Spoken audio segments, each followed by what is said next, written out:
तो आप सभी लोगों का मैं स्वागत करता हूं टेट वाली क्लास में। दोस्तों, करंट अफेयर्स की क्लास, आप जानते हैं कि करंट अफेयर्स की क्लास उतनी ही महत्वपूर्ण है जितना कि हमारा एग्जाम महत्वपूर्ण है।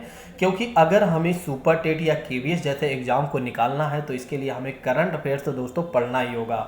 तो कहने का मतलब ये है कि करंट अफेयर्स का वेटेज ज़्यादा होता है, इसलिए करंट अफेयर्स की क्लास को मिस नहीं करना है। अच्छा, कोशिश किया करें कि रात 10:05 पर ही जुड़ जाया करें, क्योंकि करंट अफेयर्स अगर आप उसी समय देख लेते हैं तो दिन भर का जो बोझ होता है वो कम हो जाता है। ठीक है। और आप जानते हैं, अगर मैं विषय को पढ़ा रहा हूं तो इसमें कुछ ना कुछ खास बातें ज़रूर होंगी। जैसे कि बात करते हैं करंट अफेयर्स, जब मैं पढ़ाता हूं तो कहीं ना कहीं इंटरलिंकिंग करना सिखाता हूं। जैसे कि बात करते हैं कि हिस्ट्री, जैसे कि कोई चीज़ें करंट में हैं तो उसका क्या इतिहास रहा, उसका क्या ज्योग्राफिकल रीजन रहा, उसका पॉलिटिकल रीजन क्या है, उसका इकोनॉमिकल रीजन क्या है, सारी बातें मैं समझाने का प्रयास करता हूं। तो दोस्तों, करंट अफेयर्स के साथ साथ अगर देखा जाए तो आपके ट्रेडिशनल टॉपिक भी क्लियर हो रहे हैं। इसलिए आप सभी लोगों को क्या करना चाहिए, हर दिन की करंट अफेयर्स को जरूर फॉलो करना चाहिए। चलिए आइए बात करते हैं, बिना किसी और बात की चर्चा करते हुए सीधा आते हैं आज के अपने टॉपिक पर। दोस्तों, आज का जो हमारा सबसे पहला टॉपिक है द कश्मीर फाइल्स की टॉपिक है। अच्छा, कश्मीर फाइल के बारे में यदि हम बात करते हैं तो ये जो मूवी है दोस्तों, सबसे विवादित मूवी रही है और सबसे ज़्यादा चर्चा में बनी रहने वाली फिल्म है। ठीक है, सबसे ज़्यादा ये चर्चा में बनी रही क्योंकि इसमें आप जानते हैं काफ़ी चीज़ों को दिखाया गया है, जिसमें ये दिखाया गया था कि भाई जो मुस्लिम थे उन्होंने क्या किया, हिंदुओं पर काफ़ी अत्याचार किया। काफ़ी चीज़ें दिखाई गई हैं, तो उन सब चीज़ों पर हम जिक्र यहाँ पर नहीं करेंगे क्योंकि उसकी आवश्यकता यहाँ पर नहीं है।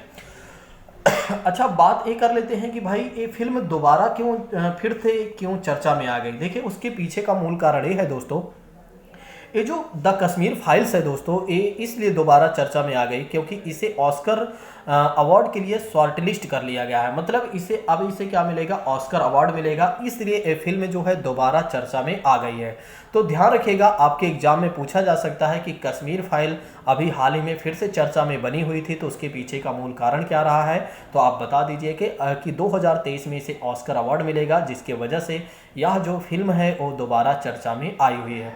अच्छा, यहाँ पर अगर देखा जाए तो कुछ काम करने वाले अभिनेता थे जिन्हें सर्वश्रेष्ठ अभिनेता की श्रेणी के लिए भी चुना गया है। जैसे कि बात करते हैं अनुपम खेर की बात करें और मिथुन चक्रवर्ती जी की बात करते हैं। अच्छा, मिथुन चक्रवर्ती जी के बारे में बात करते हैं तो इनकी काफ़ी अच्छी मूवियाँ बनी हैं। पहले की अगर देखा जाए तो बड़े स्टार रहे हैं। और दर्शन कुमार की बात करते हैं, पल्लवी जोशी की बात करते हैं, ये सभी जो अभिनेता हैं दोस्तों, इन्हें सर्वश्रेष्ठ अभिनेता की श्रेणी में चुना गया है। अच्छा, आपके मन में ये भी प्रश्न आ रहा होगा कि क्या केवल द कश्मीर फाइल को ही ऑस्कर अवार्ड से नवाजा जाएगा या ऑस्कर अवार्ड दिया जाएगा। तो नहीं दोस्तों, और भी जो फिल्म है उन्हें भी दिया जाएगा। जैसे कि बात करते हैं ऋषभ शेट्टी की फिल्म है कंटारा, तो कंटारा फिल्म को भी मिलेगा कंटारा फिल्म को भी मिलेगा ऑस्कर अवार्ड। और दूसरी बात करते हैं संजय लीला भंसाली की बात करते हैं तो इन्होंने भी एक फिल्म बनवाई थी। गंगूबाई की बात करते हैं, गंगूबाई काठियावाड़ी की बात करते हैं तो इस फिल्म को भी मिलेगा। गंगूबाई के बारे में तो आप जानते ही होंगे, जिसमें आलिया भट्ट ने रोल किया हुआ था, प्रोस्टिट्यूशन का शायद ऐसा रोल उन्होंने किया था। बाकी हमें ज़्यादा ध्यान तो नहीं है, लेकिन हाँ ये मुझे पता है कि गंगूबाई में रोल जो मुख्य भूमिका में थी वो थी एक तरीके से अजय देवगन और आलिया भट्ट थी। हाँ, अगर कुछ बातें गलत होंगी तो आप लोग कमेंट करके बताइएगा, वैसे ये बातें तो ठीक ही हैं। और पान नलिन की द छेल्लो शो जो है, इसे भी ऑस्कर अवार्ड से नवाजा जाएगा। और राजा मौली, एस राजा मौली की फिल्म जो थी ट्रिपल आर। अच्छा, ट्रिपल आर को आपने देखा था कि अंग्रेजों के संबंध में साउथ इंडियन के दो हीरो ने बनाया था। काफ़ी हिट गई थी ये मूवी, काफ़ी अच्छी मूवी थी, इसको तो हमने भी देखा था और बड़ी अच्छी मूवी थी। ठीक है, तो इसको भी ऑस्कर अवार्ड तो मिलना ही चाहिए था मेरे हिसाब से। इसे जो चुना गया है तो बहुत अच्छा चुना गया है। ठीक है, तो दोस्तों आप ये बातें ध्यान रखिएगा, ऑस्कर अवार्ड में मतलब ऑस्कर अवार्ड से कौन कौन सी फिल्म या ऑस्कर अवार्ड में कौन कौन सी फिल्म को शॉर्ट लिस्ट किया गया है। द कश्मीर फाइल का नेम ध्यान रखिएगा, फिर उसके बाद कंटारा फिल्म को ध्यान रखिएगा, और गंगूबाई काठियावाड़ी के बारे में ध्यान रखिएगा, द छेल्लो शो के बारे में ध्यान रखिएगा और ट्रिपल आर वाली मूवी को भी ध्यान रखिएगा। इन सभी फिल्मों को क्या मिलेगा, ऑस्कर अवार्ड मिलेगा, ध्यान रखिएगा। चलिए अब बात करते हैं दोस्तों आज के प्रश्न के बारे में। अब प्रश्न के हिसाब से देख लेते हैं। जैसा कि बात करते हैं, हाल ही में किस रेलवे स्टेशन को FSSAI से इंट नहीं, यहाँ पर ईट हो जाएगा, ईट राइट स्टेशन का दर्जा, ईट राइट RIGST ध्यान रखिएगा। और स्टेशन के बारे में तो स्पेलिंग जानते ही हैं। तो ईट राइट स्टेशन का प्रमाण पत्र मिला हुआ है दोस्तों, तो वो वाराणसी कैंट को मिला हुआ है। अच्छा, ईट राइट स्टेशन का दर्जा मतलब जो ईट राइट स्टेशन का प्रमाण पत्र इन्हें क्यों मिला हुआ है FSSAI के द्वारा? देखिए, आप जानते हैं कि जितने भी रेलवे स्टेशन हैं, हर एक रेलवे स्टेशन पर क्या होता है, भोजन दिया जाता है, मतलब पैसे के ही दिया जाता है। लेकिन इस आधार को चेक किया जाता है कि कौन रेलवे स्टेशन है जहां पर सबसे अच्छा शुद्ध रूप से और बहुत पौष्टिक भोजन दिया जाता है, मतलब बढ़िया भोजन दिया जाता है, जिसमें यात्रियों को किसी भी प्रकार की कोई समस्या नहीं होती है।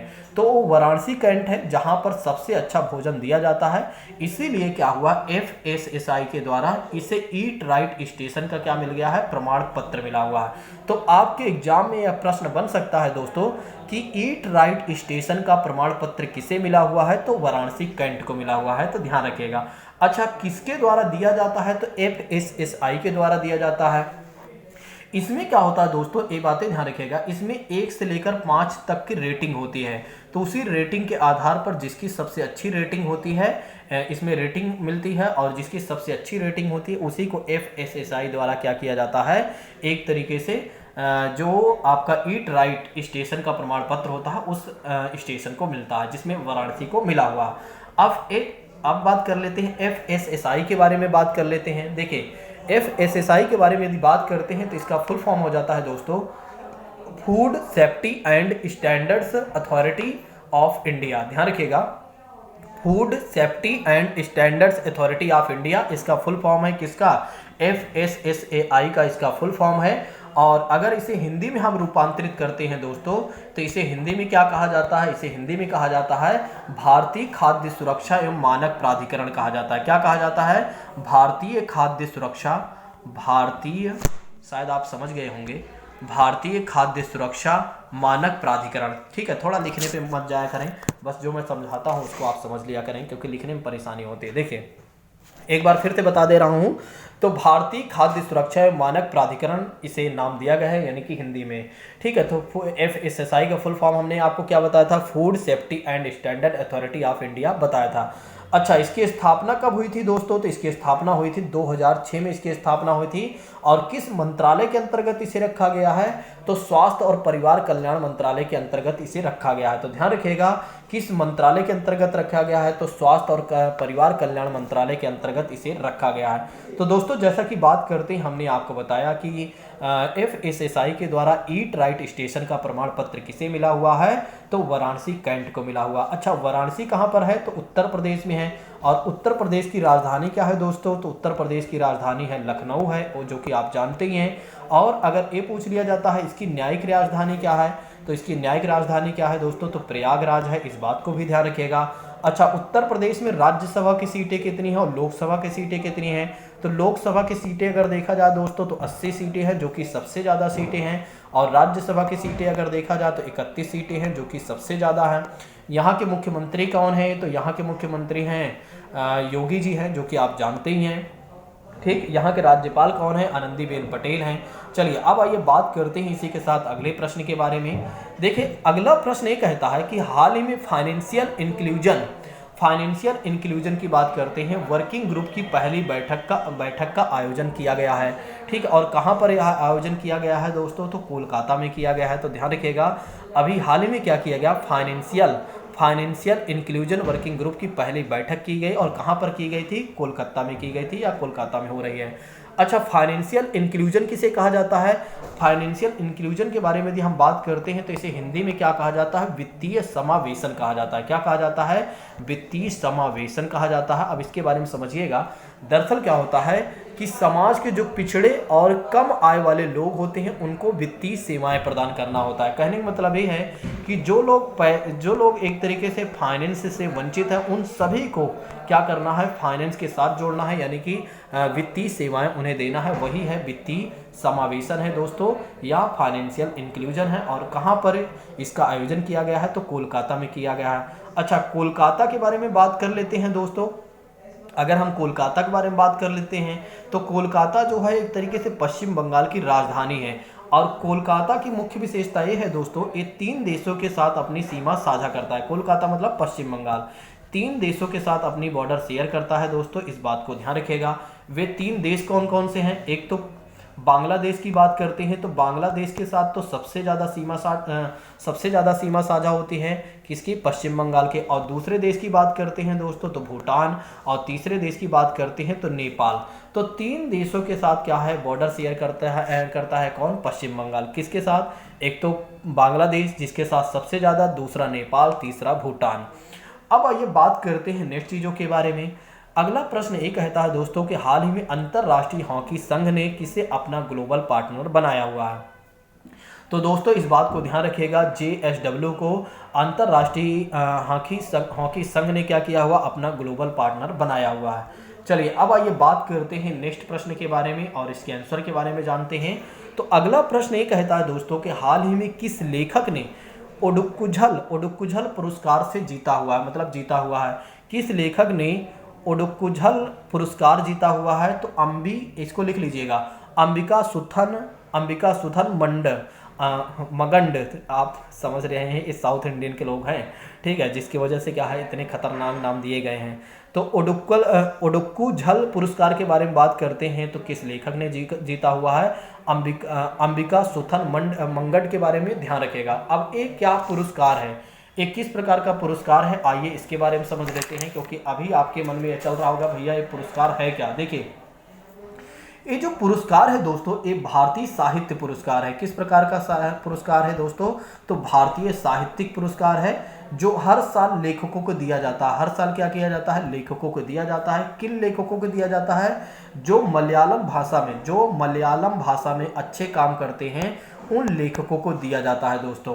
तो ये क्या होता है कि ये जो पुरस्कार है एक तरीके से अगर देखा जाए तो भारतीय साहित्यिक पुरस्कार है जो हर साल लेखकों को दिया जाता है। उन लेखकों को दिया जाता है जो मलयालम भाषा में अच्छे काम करते हैं, उन्हें यह पुरस्कार दिया जाता है। तो ध्यान रखिएगा ओडुक्कुझल पुरस्कार कहाँ पर दिया जाता है दोस्तों?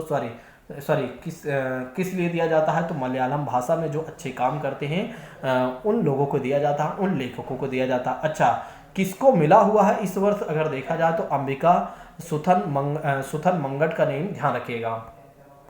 चलिए अब आइए बात कर लेते हैं दोस्तों अगले प्रश्न के बारे में।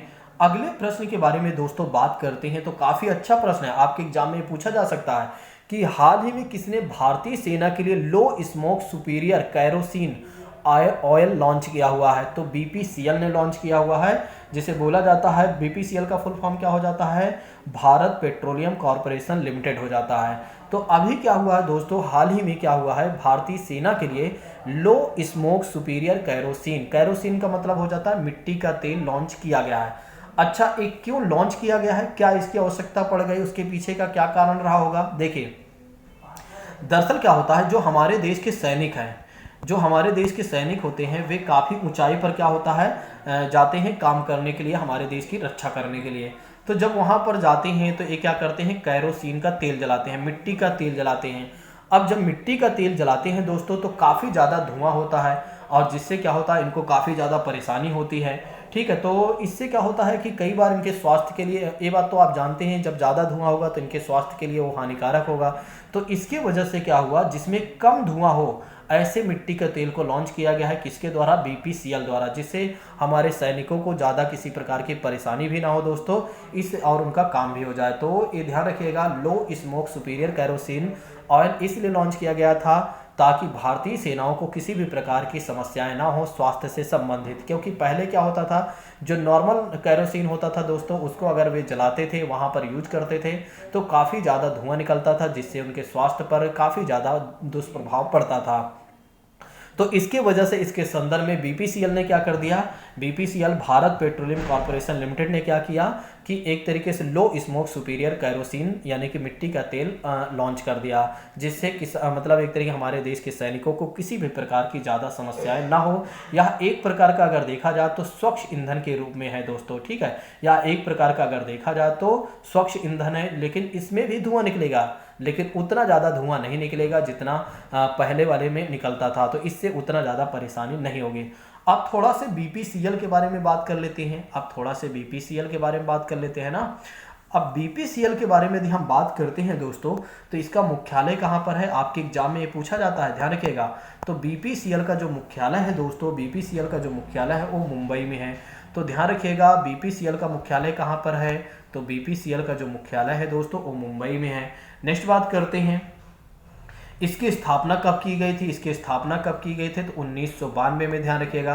1992 में क्या हुआ था, इसकी स्थापना की गई थी। और इसके एमडी के बारे में बात करते हैं तो रामकृष्ण गुप्ता वेश्या हैं, इसको आप छोड़ दीजिए, वेत्सा हैं, इसको छोड़ दीजिए आप। मुख्यालय और इसकी स्थापना कब हुई थी ये ध्यान रखिएगा। तो इसका मुख्यालय कहाँ पर है, मुंबई में है। और इसकी स्थापना कब की गई थी, तो 1952 में, सॉरी 1992 मैंने बता दिया, 1992 या 1952, देख लीजिएगा एक बार, 1952 है या 1992 है, एक बार देख लीजिएगा दोस्तों, ठीक है। थोड़ा ध्यान नहीं आ रहा, एक बार देख लीजिएगा 1952 है या 1952 है, एक बार देख लीजिएगा। दोनों में से जो भी होगा आप देख लीजिएगा एक बार इंटरनेट पर, बीपीसीएल की स्थापना कब हुई थी। चलिए नेक्स्ट बात कर लेते हैं दोस्तों कि हाल ही में क्या हुआ है। नेक्स्ट बात करते हैं, हाल ही में संस्कृति मंत्रालय ने क्या किया है कि मंत्रालय ने कितने एएसआई संरक्षित स्मारकों का लापता होने की रिपोर्ट दिया हुआ है। तो ऐसे में अगर देखा जाए तो 50 स्मारक ऐसे हैं जो लापता हो चुके हैं, उनके बारे में अब कोई जानकारी नहीं है।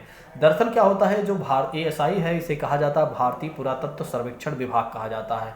भारतीय पुरातत्व सर्वेक्षण विभाग क्या है, ये क्या करता है, भारत की सांस्कृतिक जो विरासत है, जैसे कि ताजमहल की बात करते हैं, लाल किला की बात करते हैं, जामा मस्जिद की बात करते हैं और सोमनाथ मंदिर की बात करते हैं, ऐसे तमाम जो हमारे टेम्पल हैं, तमाम जो किला हैं, ठीक है, उन सभी चीज़ों को संरक्षण और अनुसंधान के लिए एक काम करता है कौन, भारतीय पुरातत्व सर्वेक्षण विभाग, ठीक है। और जिसका मुख्य कार्य ये होता है राष्ट्रीय महत्व के प्राचीन स्मारकों और पुरातत्व स्थलों के अवशेषों के रख रखाव करने की जिम्मेदारी किसकी होती है, एएसआई की होती है, यानी कि भारतीय पुरातत्व सर्वेक्षण विभाग की होती है दोस्तों।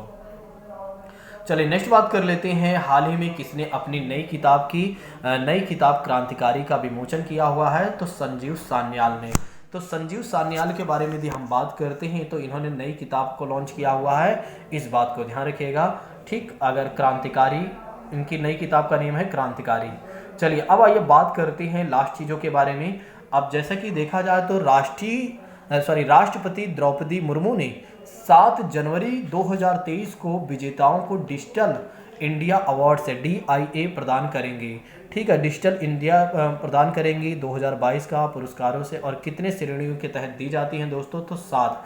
दरअसल क्या है, ये है क्या, जो आपका डिजिटल अवार्ड इंडिया अवार्ड से DIA है, ये है क्या, दरअसल क्या होता है, जैसे किसानों के बारे में यदि हम बात करते हैं दोस्तों, तो हमारे देश के जो किसान है, पहले क्या होता था, हमारे देश के जो किसान थे वो पहले क्या करते थे, अपना जो भी पेमेंट वगैरह करते थे, अपना जो भी काम करते थे, वे ज़्यादातर ऑफलाइन करने का प्रयास करते थे और अपनी कृषि को भी वे आधुनिकीकरण नहीं बना रहे थे। तो जो किसान होते हैं उन्हें यह अवार्ड दिया जाता है ताकि वे अपने मतलब काम को ज़्यादा से ज़्यादा आधुनिकीकरण कर सके, अपने काम को डिजिटलीकरण कर सके।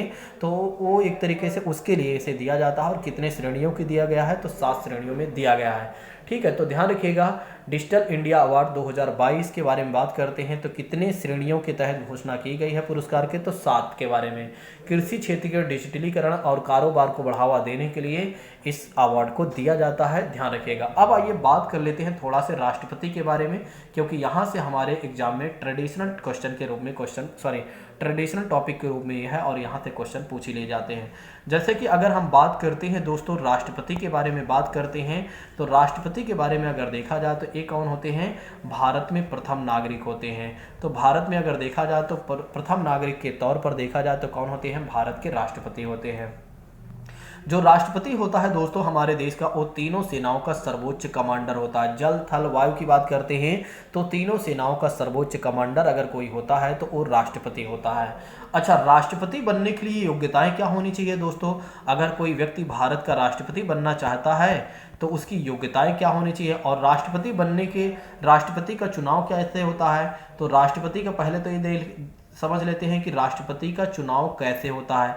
तो राष्ट्रपति का जो चुनाव होता है दोस्तों अप्रत्यक्ष होता है, एकल संक्रमणीय मत हस्तांतरण पद्धति के द्वारा होता है, लेकिन अगर आप चाहें तो आप प्रत्यक्ष यानी इनडायरेक्ट याद रख सकते हैं।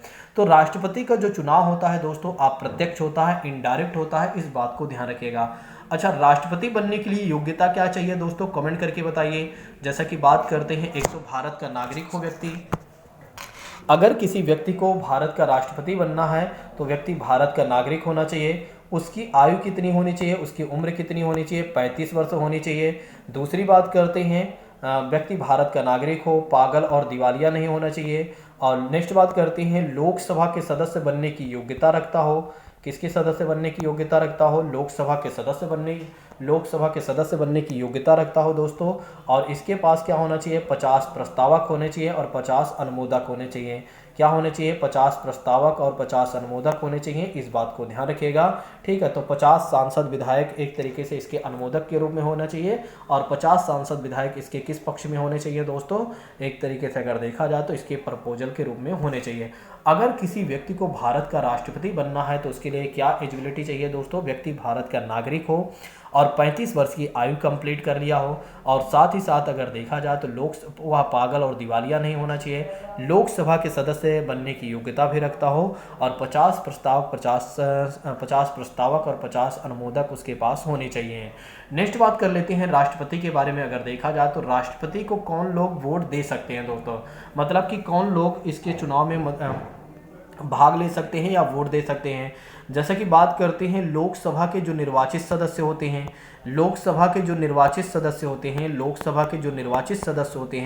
वे क्या करते हैं, राष्ट्रपति के निर्वाचन में क्या करते हैं, भाग लेते हैं, यानी कि राष्ट्रपति के निर्वाचन में वोट देते हैं। दूसरी बात करते हैं, जो राज्यसभा के सदस्य होते हैं, लेकिन निर्वाचित ही सदस्य, ध्यान रखिएगा, जो राज्यसभा के निर्वाचित सदस्य होते हैं वे भी राष्ट्रपति के निर्वाचन में भाग लेते हैं या पार्टिसिपेट करते हैं।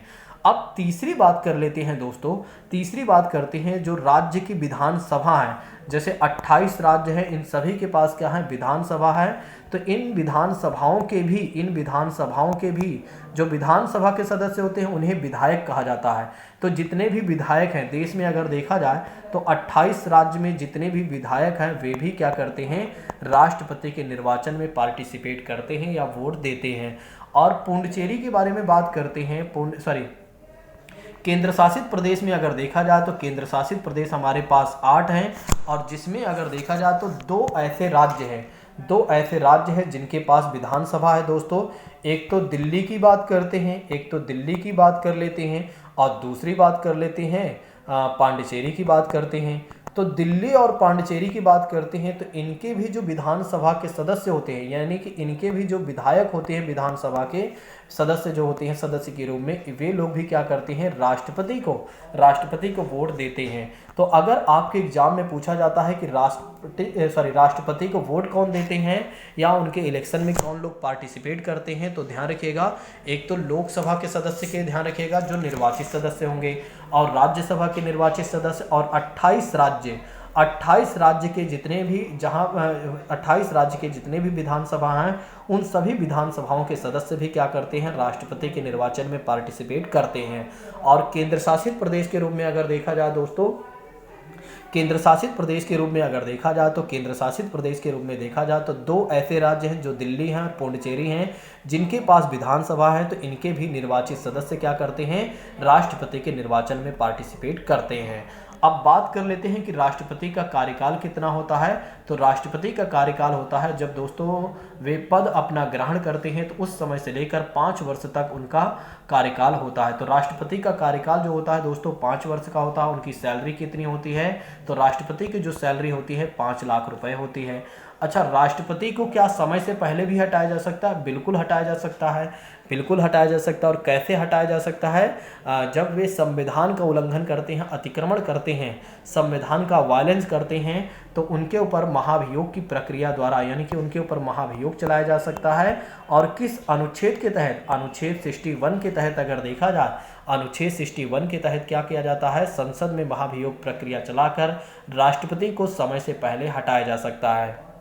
ठीक, तो राष्ट्रपति को समय से पहले हटाया जा सकता है जब वे संविधान का वायलेंस करते हैं। तो दोस्तों यहाँ पर एक और बातें ध्यान रखिएगा, अगर राष्ट्रपति का पद खाली हो जाता है किसी कारणवश, ठीक है, जैसे कि उनकी मृत्यु हो जाए या कोई और कारण होता है, तो उनके पद पर कौन जाकर बैठेगा? जो भारत का उपराष्ट्रपति होगा। जो भारत का उपराष्ट्रपति होगा वही जाकर उनके पद पर जाकर बैठेगा। अच्छा, जो भारत के उपराष्ट्रपति होगा, जब उपराष्ट्रपति होता है, जब राष्ट्रपति के पद पर जाकर बैठता है, कार्य करता है, तो उसको सारी सैलरी सुविधाएं सब राष्ट्रपति वाली मिलने लगती हैं। अच्छा, राष्ट्रपति का पद जब खाली होता है तो उपराष्ट्रपति भी अगर भारत के ना हो तो उस समय क्या होता है, जो भारत के सुप्रीम कोर्ट है, जो भारत का सुप्रीम कोर्ट है, उसके मुख्य न्यायाधीश क्या करेंगे? राष्ट्रपति के पद पर बैठ के कार्यवाहक के रूप में काम करेंगे। अच्छा, जब उपराष्ट्रपति, जो भारत के मुख्य न्यायाधीश होते हैं, वे जब राष्ट्रपति के पद पर बैठ कर काम करेंगे तो क्या उन्हें सुविधाएं मिलेंगी? तो वही सुविधाएं उन्हें भी मिलेगी जो राष्ट्रपति को मिलती हैं। ठीक, अगर मान लेते हैं, एक और बातें कर लेते हैं, अगर जो भारत का मुख्य न्यायाधीश है दोस्तों, तो वो भी ना हो तो फिर कौन जाकर बैठेगा राष्ट्रपति के पद पर? तो कोई सीनियर जज जो होगा सुप्रीम कोर्ट का, वो जाकर राष्ट्रपति के पद पर बैठकर काम करेगा। अब ऐसा नहीं है कि आप वो भी ना हो तो इसका मतलब ये नहीं कि पूरा देश ही खाली हो गया है, कम से कम इतने लोग तो रहेंगे ही। ठीक है, तो राष्ट्रपति का कार्यकाल अगर देखा जाए तो 5 वर्ष का होता है। अगर इन्हें समय से पहले हटाना है तो जब ये संविधान का वायलेंस करते हैं तब फिर क्या होता है, अनुच्छेद 61 के तहत महाभियोग की प्रक्रिया लाई जाती है, जो कि संसद से प्रारंभ होती है, तब इन्हें हटाया जा सकता। अच्छा, यहाँ पर बात एक की जाती है, क्या भारत का अभी तक कोई ऐसा राष्ट्रपति है जिसे महाभियोग के द्वारा हटाया गया हो? तो बिल्कुल नहीं। अभी तक अगर देखा जाए तो भारत का ऐसा कोई राष्ट्रपति नहीं है जिसके ऊपर महाभियोग की प्रक्रिया चलाई गई हो। चलिए दोस्तों, बता तो मैं बहुत कुछ देता, लेकिन मुझे लगता है कि क्लास को यहीं पर स्थगित करना चाहिए। ठीक है, राष्ट्रपति के बारे में एक और बातें बता देता हूँ। राष्ट्रपति जो करते हैं, अनुच्छेद 123 के तहत राष्ट्रपति अध्यादेश जारी करते हैं। इस बात को भी ध्यान रखिएगा। अध्यादेश का मतलब ये हो जाता है, जब संसद का सत्र ना चल रहा हो, लोकसभा या राज्यसभा में से कोई एक या दोनों न चल रहे हों, तो डायरेक्ट कानून लाया जा सकता है। उसी को क्या कहा जाता है? अध्यादेश कहा जाता है। आर्टिकल 72 के थ्रू आर्टिकल 72 के थ्रू अगर देखा जाए तो राष्ट्रपति क्या करते हैं? क्षमादान कर सकते हैं। उनके पास क्षमादान शक्तियां भी हैं। राष्ट्रपति के पास 3 आपातकालीन शक्तियां हैं दोस्तों। अनुच्छेद 352 है, अनुच्छेद 360 है और अनुच्छेद 356 है। अच्छा, इन तीनों के बारे में आप लोग कमेंट करके बताइएगा कि अनुच्छेद 352 क्या है और 356 क्या है, 356 क्या है और 360 क्या है, इनका कब इस्तेमाल किया जाता है, आप लोग कमेंट करके बताइएगा। ये तीनों प्रश्न आपके हाथ में है। एक प्रश्न मैं और आपको दे देता हूं, राष्ट्रपति को वीटो पावर की शक्ति किस अनुच्छेद में दी गई है? एक बार कमेंट करके आप हमें जरूर बताइएगा किस अनुच्छेद के तहत राष्ट्रपति को वीटो पावर की शक्तियां दी गई हैं। तो राष्ट्रपति के बारे में आपने देखा, इससे संबंधित कई चीज़ें हमने आपको बता दिया, आपका रिवीजन भी हो गया और एक ट्रेडिशनल टॉपिक आपका क्लियर हो गया, करंट की बातें भी आपकी क्लियर हो गई। तो आपने देखा कि एक दिन मतलब एक क्लास लेने से आपको कई जानकारी मिल गई। कुछ ऐसी क्लासेज होती हैं जिसे हमें मिस नहीं करना होता। चलिए आज की बात को यहीं पर स्थगित करते हैं। Thank you so much. जय हिंद दोस्तों, हम मिलते हैं कल की क्लास में।